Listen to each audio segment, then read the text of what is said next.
Going on to Rome's undisclosed location, but something that is disclosed is free agency is going to be ramping up here very shortly. And the Vikings, they got the cash to spend, they got cap space, they got infrastructure, which players love, highly rated in the NFLPA surveys. Also, they got this winning organization plus JJ McCarthy, JJ Justin Jefferson, all the J's, right? So they got a winning organization, head coach who's entrenched with a long-term extension, who's a player's coach, and just the moments of like the hugs and like the kind words after the game. Woo!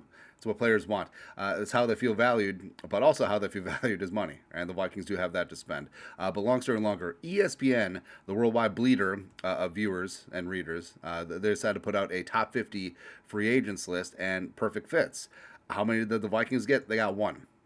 They got one of the top 50 free agents, which is just great. So Darnold at 6, going to the Raiders. Now, I actually think that this one makes sense. The Raiders have a ton of cap space. They're sitting at 6 in the draft. They probably can't get up for one of the top 2 quarterbacks, but Darnold makes a ton of sense. I think his skill set it would vibe nicely with what Chip Kelly wants to do on offense. Chip Kelly's probably the head coach in waiting as well, since Pete's 75,000 years old. But overall, I think that certainly should and could work out. And then Cam Robinson at 15. Now, I'm rooting for Cam Robinson to get as paid as much as possible because that helps with the compensatory picks in 2026.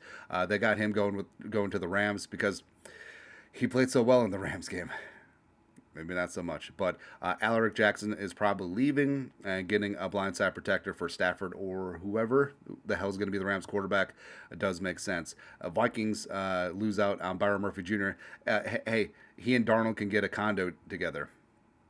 There you go. He's going to the Raiders as well. And I don't know. Like, if the Vikings don't keep Darnold, and in terms of outside free agents, if they take some big swings and miss, I certainly would love having Byron Murphy Jr. back in the mix. They could also tag him today to give them a little bit extra time to work out a long-term deal. Cameron Beasley Bynum is the only of the top 50 free agents that go to the Vikings, all right? And he stays in-house. This is what ESPN wrote.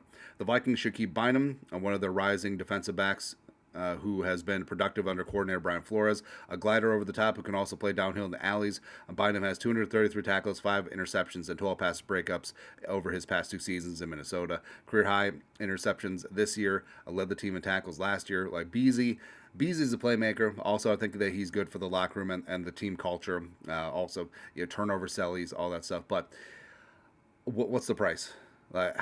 Quanto cuesta?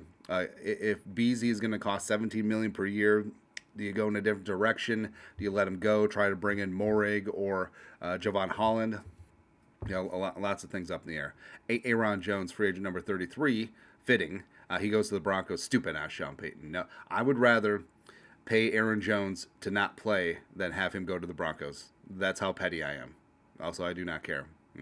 But that's it for the Vikings in-house free agents in the top 50. Some other targets that should be the apple of the Vikings' eye. Trey Smith goes to the Bears. Whatever. Also, notice 26, Drew Dalman goes to the Bears. So the Bears get Drew Dalman, the number 1 center in free agency, and Trey Smith, the number 1 guard free agency. Whatever. Ben Johnson effect. Whatever. Ain't going to happen now. DJ Reed goes to the Patriots. Milton Williams goes to the Patriots. Patriots is loading up, man.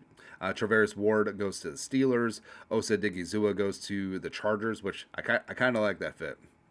Also, he returns to L.A., the pride of UCLA. Will Fries stays with the Colts. Roswell Douglas goes to the Buccaneers.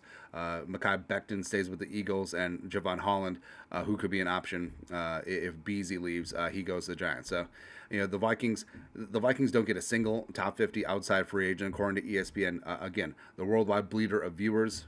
But to that, I say whatever. Things will work out the way that they work out, and wouldn't be mad. Wouldn't be mad. Like Trey Smith, Ave Maria, and I understand. Drew Dalman's an undersized center that struggles with pass protection. His pass protection efficiency rate is 3 times that of Bradbury. Also, he's a hell of a run blocker, so we'll see. We'll see what happens. Anyways, your thoughts are thoughts. ESPN has their top 50 free agents. The Vikings get one, and it's friggin' Beasley, which, let us know your thoughts, our thoughts, comment section. You guys are the best. You know what to do. Skull production value.